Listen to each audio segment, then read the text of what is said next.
on vous cueille à chaud hein, après une projection, donc je vais vous laisser un petit peu reprendre votre souffle, vos esprits, et puis peut-être ouvrir le bal des questions si ça vous convient. Vous nous avez follement émus toutes les deux tout à l'heure avant la projection du film en parlant de cette rencontre. Est-ce que, voilà, c'est un premier film, c'est votre premier rôle. Sandrine, est-ce que vous pourriez revenir toutes les deux sur cette fameuse rencontre? Quand, comment?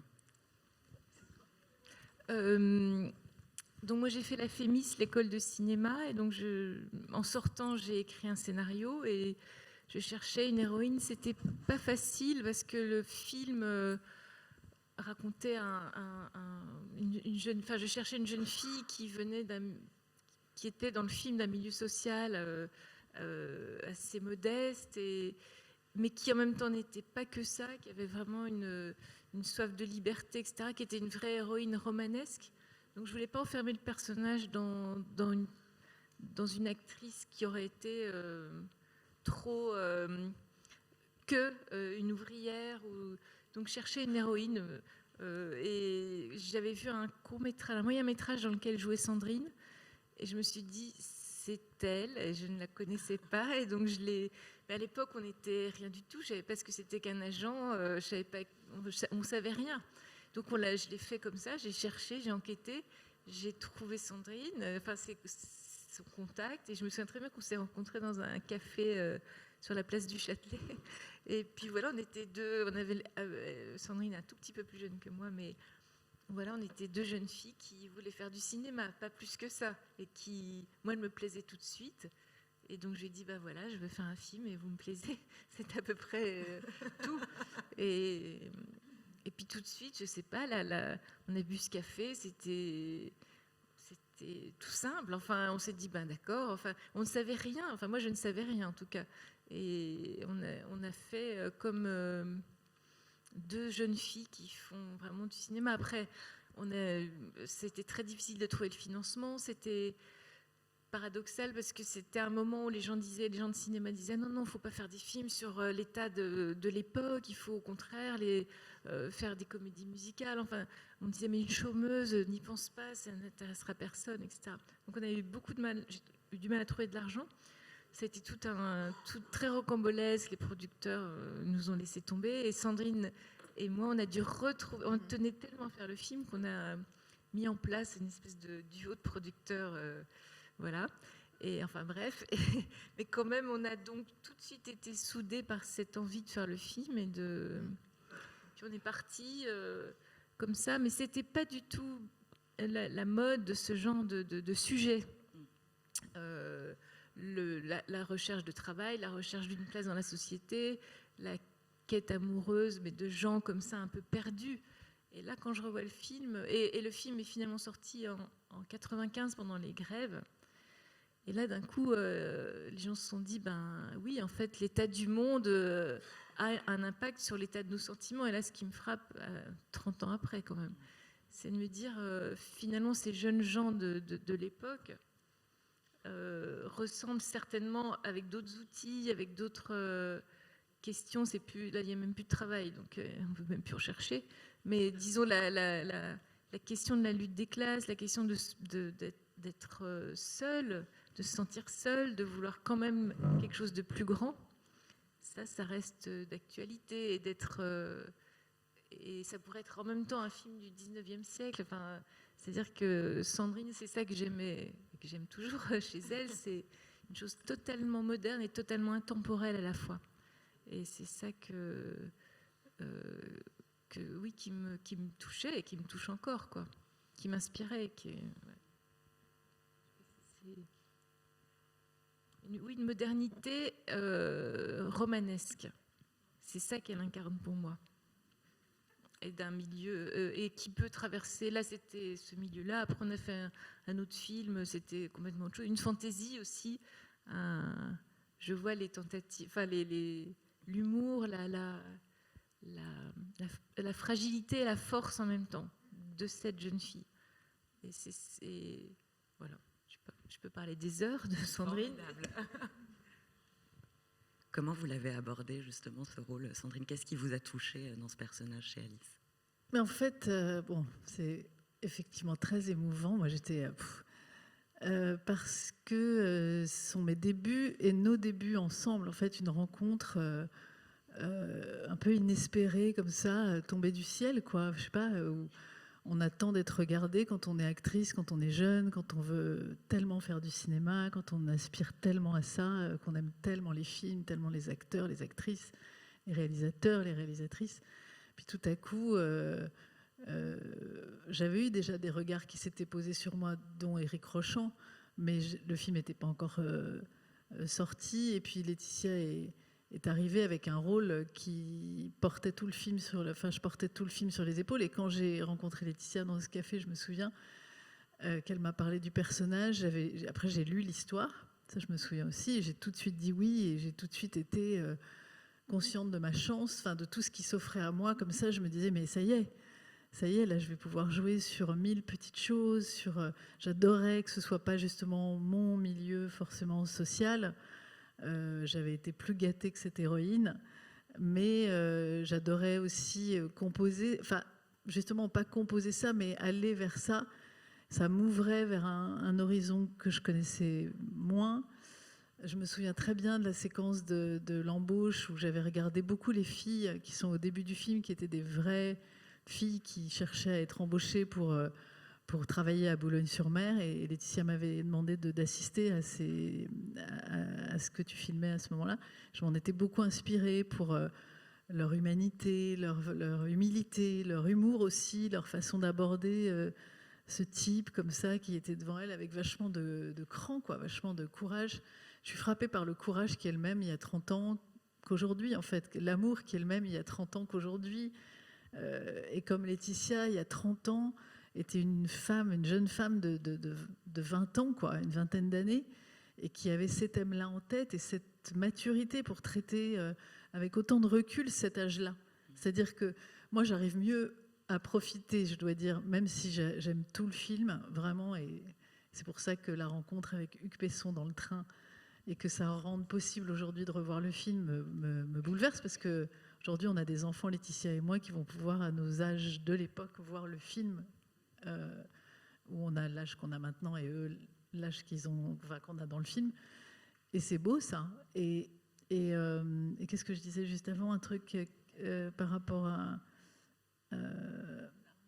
non, oui, c'est ça, c'est que je suis plus apte à profiter des scènes où je ne suis pas, parce que c'est quand même toujours...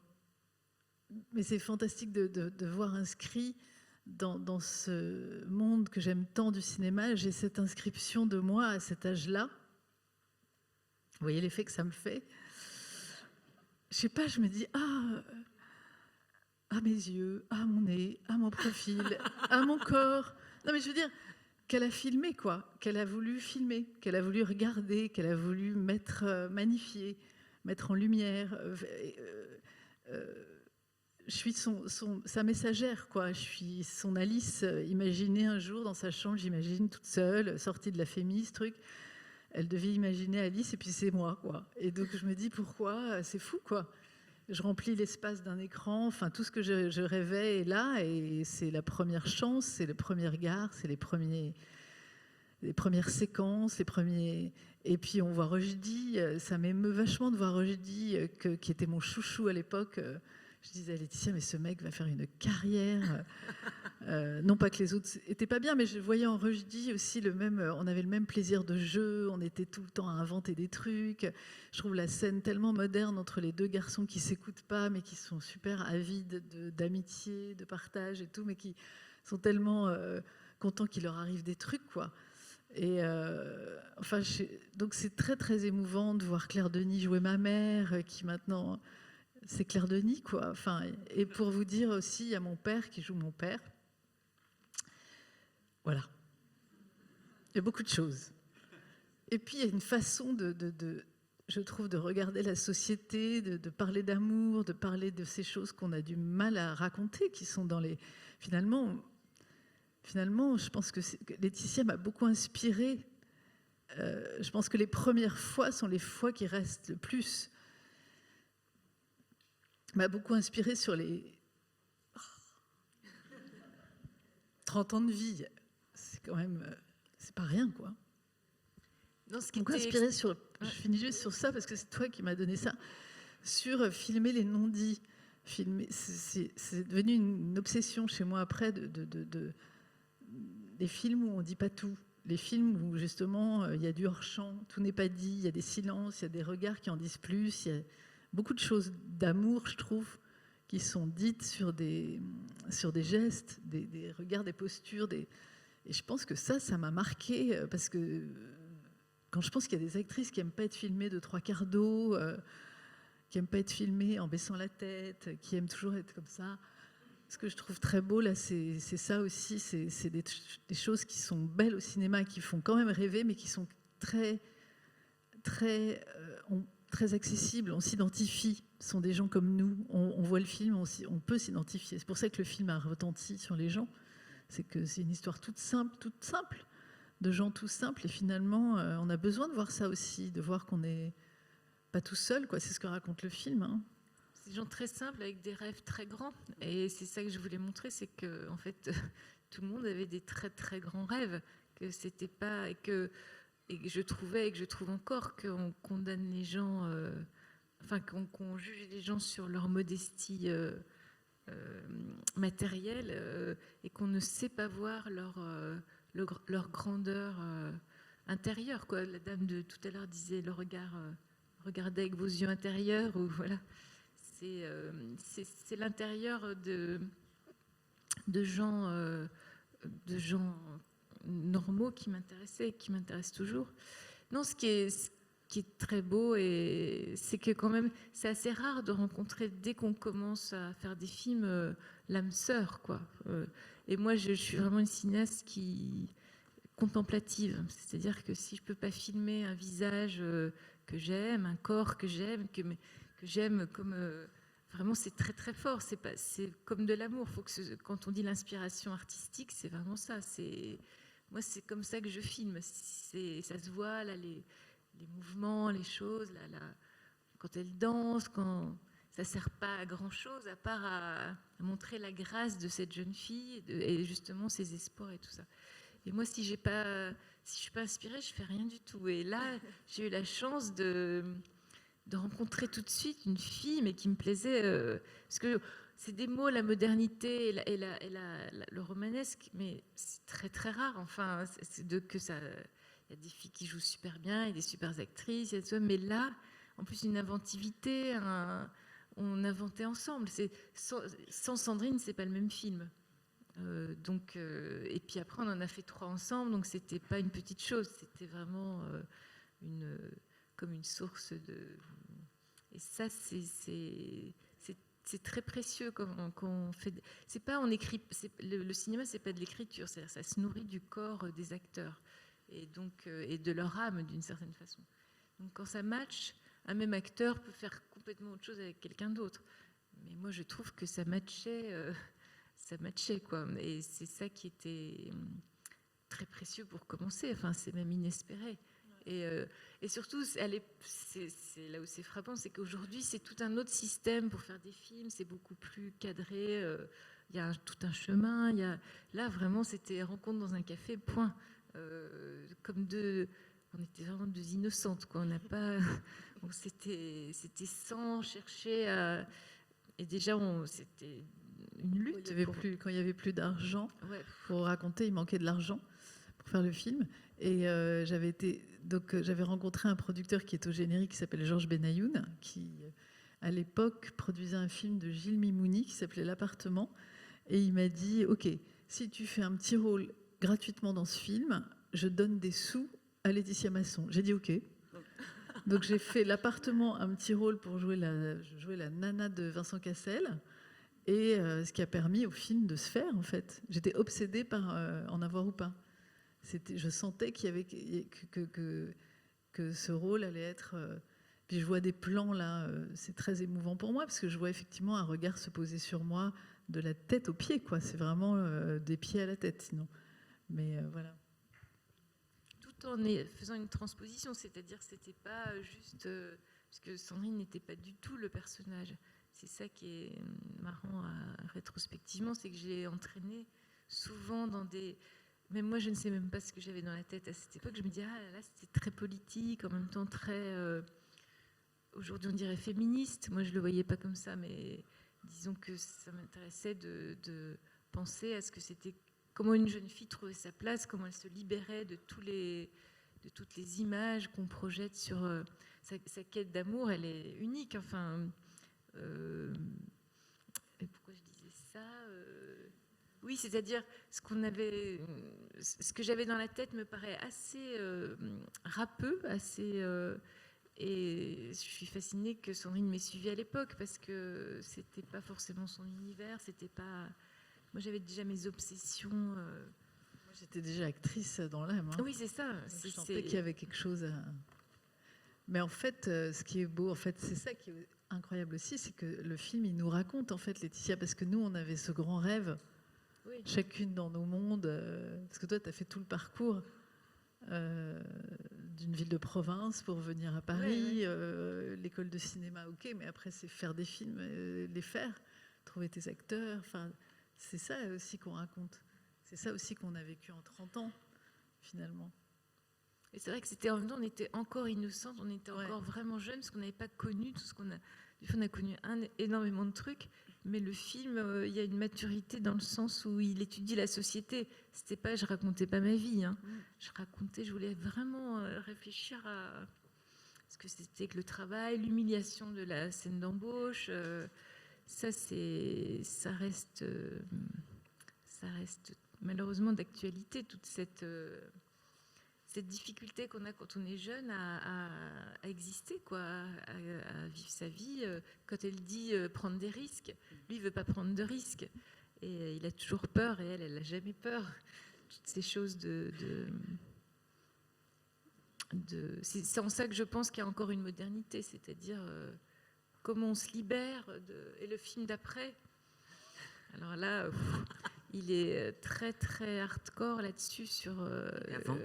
qui s'appelle À vendre, qu'on a fait après. C'est pareil, je me dis, mais comment on a fait? Comment j'ai réussi à l'entraîner dans des choses très, très, assez dark, assez d'une fille qui fait payer les hommes pour savoir combien on l'aime. Donc c'était aussi encore un questionnement assez âpre. Mais comme Sandrine, je trouvais que la grâce de Sandrine transcendait ma noirceur, quoi. Et il y a aussi un autre truc qui me frappe, mais ça, je ne sais pas, vous, doit vous frapper aussi, sauf si vous êtes très cinéphile, mais c'est le langage du film, assez déconstruit, assez impressionniste. Aujourd'hui, même un premier film, c'est hyper bien fait. C'est-à-dire que tout est fluide, tout est... L'histoire, on comprend tout là. Je me dis, comment on m'a laissé faire? On commençait par des espèces d'entretiens d'embauche, on ne voit pas l'embaucheur. Après, les moments, justement, entre... Tout est impressionniste, et comme dit Sandrine, le hors-champ, il est énorme là. Donc, je ne sais pas si c'est facile pour vous de rentrer dans le film, parce que le cinéma est redevenu plutôt classique, mais là, c'est une époque vraiment post-godardienne, où c'était les films aussi de Piala qui étaient comme ça, les faux raccords, les flous, on s'en fout. Il y a beaucoup de liberté. Et ça, pour moi, c'est émouvant aussi, parce qu'il n'y en a presque plus. Donc, et c'est autre chose maintenant, c'est les séries, c'est tout ça, c'est tous ces films très narratifs, très, très littéraires. Là, c'était un cinéma, quoi. Donc voilà, bon, je ne sais pas pourquoi je dis ça, mais... C'est beau, merci. Wow. Vous l'avez dit, vous avez fait 3 films ensemble. Est-ce qu'il y a des évolutions dans le travail de l'une et de l'autre que vous avez observées au fur et à mesure, voilà, des films et des années? On se connaissait de plus en plus, donc tu m'emmenais de plus en plus loin, j'ai l'impression quand même. Moi, j'allais de plus en plus loin dans un cinéma expérimental. Donc j'ai déconstruit au fur et à mesure. Les gens, normalement, ils font un premier film un peu fou, puis après ils rentrent dans le rang, ils font classique et tout. Et moi, au contraire d'avoir été comme ça, on m'a dit, ah mais oui, elle est cinéaste. Je me dis, d'accord, alors je creuse. J'ai foncé dans le... Et je pense d'ailleurs que Sandrine, à un moment, en a eu marre. Elle a peut-être eu raison. Mais j'étais partie dans une expérimentation. Parce que je voulais profiter de ma mini gloire de l'époque pour aller loin dans ce que je voulais tenter. tant qu'on me donnait les crédits, quoi. Et puis donc après, je pense que chaque personnage était très différent. Oui, on a cherché des choses. Le troisième, c'est un film presque lynchien. Love Me. Ouais, qui est le rêve, c'est la réalité. La réalité, c'est le rêve. Enfin, pas facile à comprendre avec Johnny Hallyday. Enfin bon, on a été assez loin. Puis après, justement, chacune a continué sa... C'était comme une jeunesse, quoi. Pour moi, un truc d'expérimentation. Et puis après, de faire autre chose. Moi, j'ai continué à expérimenter, mais tout à fait consciemment, tout à fait... mais voilà, c'était super de faire 3 films avec une même actrice. En fait, ça m'est arrivé après encore.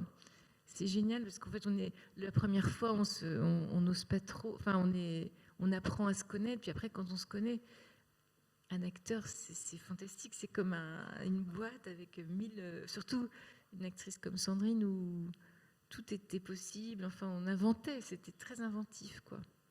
On n'avait pas peur. Enfin. Non. Ni de, je sais pas, de rien du tout, quoi. Donc ça c'est la jeunesse, quoi. C'est ça qui est drôle, parce qu'en fait moi je voulais pas revoir les films et tout ça parce que j'ai l'impression que c'était vieux, et là de revoir je me dis non, en fait c'est la jeunesse. Il y a pas de et je pense qu'on n'a pas vieilli ni l'une ni l'autre dans ce truc. Enfin si, Laetitia. Non. Non. Nous avons vieilli. Pas dans la tête, non, pas dans le regard. Pas dans le regard et pas dans ce qu'on... Moi, j'ai exactement le même espoir dans le cinéma, le même amour du cinéma et la même non-peur du risque. Enfin. Et je pense que Sandrine aussi, dans tout ce qu'elle fait, maintenant elle réalise, etc. Ça veut dire toujours aller de l'avant, quoi. Mes premiers plans dans mon premier film, juste par oui, pour c'est te vrai qu'il y a dire, c'est une... quand même... Enfin, tu m'as inspiré aussi ça.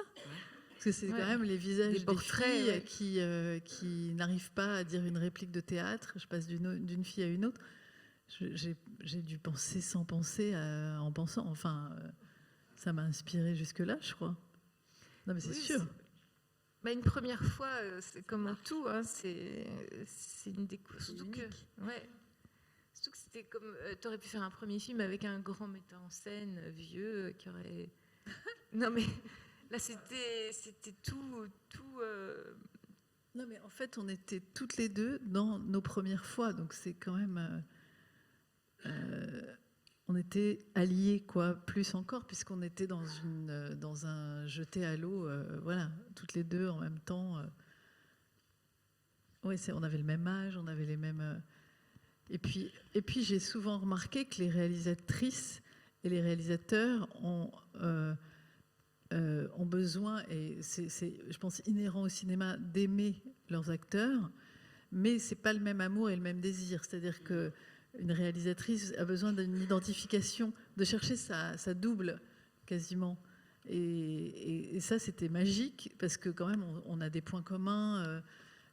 Quand on avait cet âge-là, moi, je lui piquais des trucs involontairement, enfin inconsciemment, sur...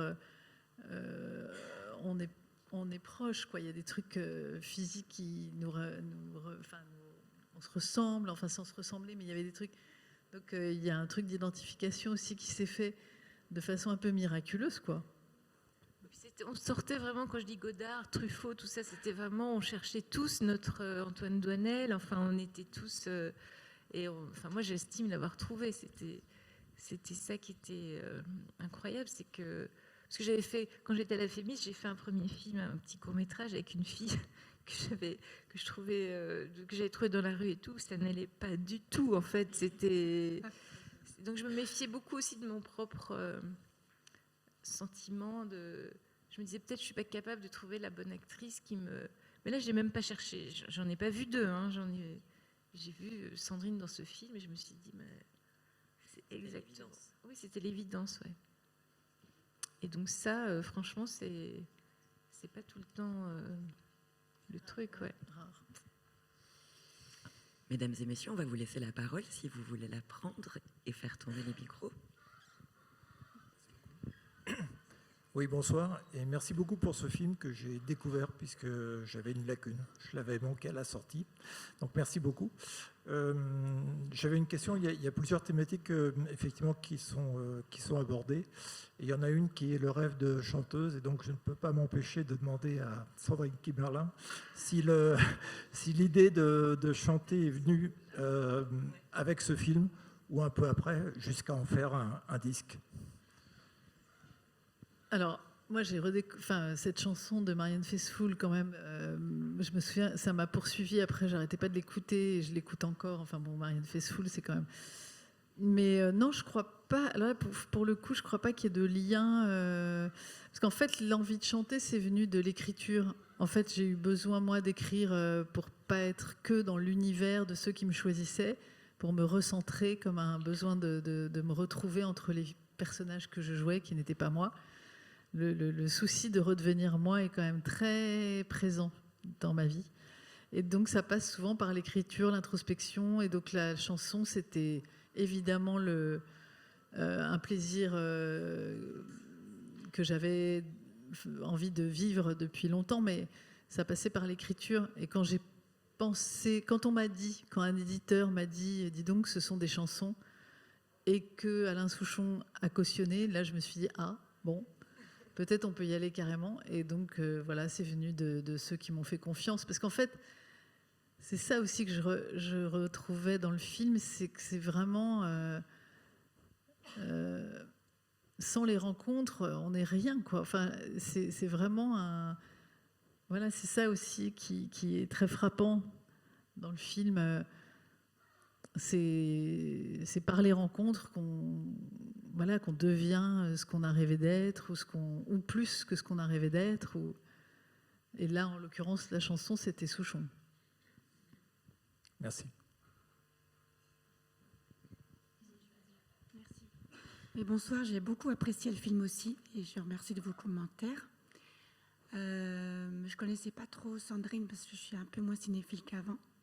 Mais voilà, je la découvre, je vous découvre, et franchement, voilà, je crois que je vais regarder vos films. Et ça aura servi à ça, c'est voilà, cool. C'est d'une façon générale, hein, vous inquiétez pas. Je suis plus dans le classique, voilà.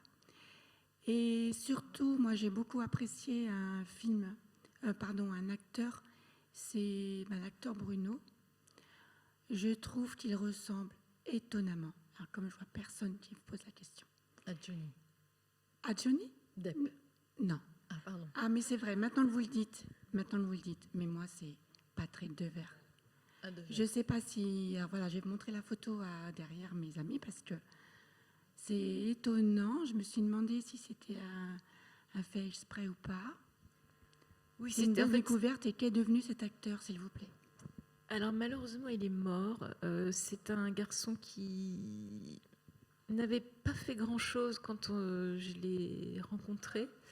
Effectivement, je cherchais le Patrick Devers de l'époque. Et pour vous faire rire, j'avais vu, on parlait tout à l'heure de Vincent Cassel, j'ai vu Vincent Cassel en fait, j'ai toujours été tiraillée entre deux univers masculins qui me plaisent. C'est un univers pareil, moderne, qui était pour moi Vincent Cassel, un peu hip-hop, un peu comme ça. J'ai trouvé vraiment super, mais il ne pouvait pas parce qu'il faisait L'Appartement, ce fameux film de Gilles Mimouni. Et donc l'autre univers qui me plaît, c'est toujours un peu ce truc de mauvais garçon. Là, c'est pareil, intemporel, pas moderne, mais intemporel, qui vient un peu des bas-fonds et qui n'arrive pas vraiment à s'en sortir, mais très romanesque, sombre, mais qui espère rencontrer la lumière chez une fille. Et alors lui, c'était vraiment exactement ça, comme c'est un jeune acteur très dans le sombre, mais beaucoup dans le sombre et sans l'autre aspect que je cherchais, qui était plutôt une forme d'humour ou de... Donc j'ai eu beaucoup on ne s'est pas très bien entendu pendant le film. Je pense aussi que ça m'est arrivé une deuxième fois sur un autre film. Je pense que quand les acteurs sentent qu'il y a une chose très forte entre l'actrice et la réalisatrice, ils sont jaloux. Ça m'est arrivé avec Isabelle Adjani et Sami Frey. Je me suis pas du tout entendue avec Sami Frey, parce que je pense qu'il était jaloux parce que je m'entendais bien avec Isabelle Adjani. C'est un truc, ça paraît trivial, mais je pense que ça joue, ça leur pèse, parce que je pense que dans l'imaginaire, je crois qu'aujourd'hui tout ça est bien rejoué, mais avant c'est vrai qu'il y avait eu beaucoup de réalisateurs, de couples réalisateurs-actrices, et je pense qu'un acteur, quand il était choisi, il y avait un petit espoir de séduction, vous voyez ce que je veux dire, pas sans forcément consommation, mais un lien privilégié entre lui et la réalisatrice. Et moi, c'est pas du tout ça mon truc. C'est que quand je suis inspirée, je suis inspirée. Il n'y a plus de sexe, il n'y a plus de je sais pas quoi. C'est une espèce de désir très très pur. Donc la séduction ne m'intéresse pas du tout. Et donc on ne s'est pas entendu. Mais je trouvais, avec finalement étonnement et plaisir, que je trouvais qu'il était quand même bien dans le film. Il a quand même une grâce, il a quand même il est beau, il est bien filmé, tout ça. Donc je lui ai quand même rendu hommage, mais c'était pas facile. Il était très acteur de théâtre, un peu comme ça, sombre. Et je veux dire, pareil, je faisais faire des trucs. Son rôle, il est complexe parce il faut qu'il veuille sans vouloir, il faut qu'il soit. Donc, puis il était entouré de gens très virevoltants, parce qu'il y a aussi Lise Lamétrie, la dame qui fait la femme de ménage, qui était fabuleuse, qui était une femme qui jouait dans le film de Piala, Van Gogh. Et c'était en fait la gardienne de Piala. Et c'était aussi toute cette époque, on aimait aussi les vrais gens, avec un espèce de piquant comme ça. Voilà. Et lui, il n'était pas léger. Non, lui, il lisait des livres, tu te souviens parce que tu lui disais je me souviens qu'il lisait des polars. Je me souviens qu'on avait peur pour lui pendant le film, tu te souviens pas? Qu'on se disait, il est trop sombre, il va pas bien. Je me souviens de ça. Beaucoup de télé, premier degré, ouais. Mais il est vachement bien dans le film. Mais dans le film, il est bien, ouais. Ça crée un contraste, justement, entre vous. Ouais, très fort entre elle et lui, et très fort aussi même avec Rushdie. Avec Rushdie, ouais. Rushdie qui est le soleil. Qui d'ailleurs, il ne joue plus du tout ça, c'est ça qui me fait marrer. Chaque fois que je vois Rushdie, je me dis, mais qui est ce personnage, cet acteur ténébreux, profond et tout ça, alors qu'avec nous, à cette époque-là, on ne faisait que rigoler, quoi, vraiment. Est-ce qu'on a encore le temps pour une petite dernière question? Ouais, super. Alors, c'est pas vraiment une question, c'est juste, je voulais vous dire bravo pour ce film. Et donc, moi, je suis de la même génération que vous deux. Donc, ce qui m'a touchée aussi, c'est que j'ai pu me retrouver en tant que jeune femme et retrouver les ambiances aussi, la lenteur ou du petit-déj, par exemple, sans téléphone. Moi, je suis un peu nostalgique de cette époque. Et j'aimais aussi le moment où elle sort de l'hôtel, elle a son radiocassette. Et c'est vrai que ça paraît complètement dingue maintenant d'avoir ça à la main. Et oui, on avait ça un peu. Enfin, voilà, il y a une petite nostalgie qui est agréable aussi. La lenteur, l'ambiance, j'ai bien aimé tout ça. Oui, c'est vrai que c'est très frappant, une forme de lenteur, je disais, de contemplation, qui est complètement d'époque. Aujourd'hui, c'est plus, je montrais même plus comme ça et tout. Mais ce qui me frappe, c'est le contraste entre je pense, l'actualité du questionnement du film et le côté complètement presque comme des archives, parce que même la qualité de l'image, les titres là, c'est incroyable, ça ne passe plus du tout, ça ne fait que 30 ans. C'est-à-dire qu'il y a on voit aussi l'évolution du cinéma, je disais la fluidité du langage cinématographique, mais aussi de l'image, quoi. Ça, c'est une image avec du grain, etc. Je me dis, mais c'est beau, mais maintenant, les gens payent plus cher pour filmer comme ça, en 16 mm. Nous, c'était c'était l'époque, quoi. Je me dis, ah, waouh. Parce que, en fait, c'est ça aussi l'effet, c'est pour ça qu'on est ému, c'est que 30 ans, c'est énorme. Moi, j'ai l'impression que c'était avant-hier, parce que, et en même temps, c'est rien, mais je vois comment le cinéma, ça fait presque film d'époque. Et je me dis, mais pas sur tout, quoi. Pas sur cette lutte des classes, pas sur cette quête existentielle et tout. Les relations hommes-femmes aussi. Les relations hommes-femmes, oui. là, c'est ça aussi, je disais tout à l'heure au café, c'est qu'en fait, nous, on ne disait pas féministe, rien du tout. C'était normal, enfin, d'essayer de se libérer de tout. C'était la base. Donc, et on l'a fait, je pense. Mais aujourd'hui, c'est tout un discours qui... Et du coup, je me dis, heureusement que j'étais déjà là-dedans, sans le dire, sans même le... Les films sont regardables encore et sans censure ou je sais pas quoi, sans explication autour. Non, mais parce que beaucoup de choses ont changé, mais on était quand même déjà dans cette envie d'être des filles libres. Enfin, je sais pas. C'était notre base de réflexion. C'est un magnifique mot de la fin. Vive la liberté. Merci pour votre générosité. Merci d'être venue. Merci beaucoup. Merci à vous toutes d'être restées avec nous.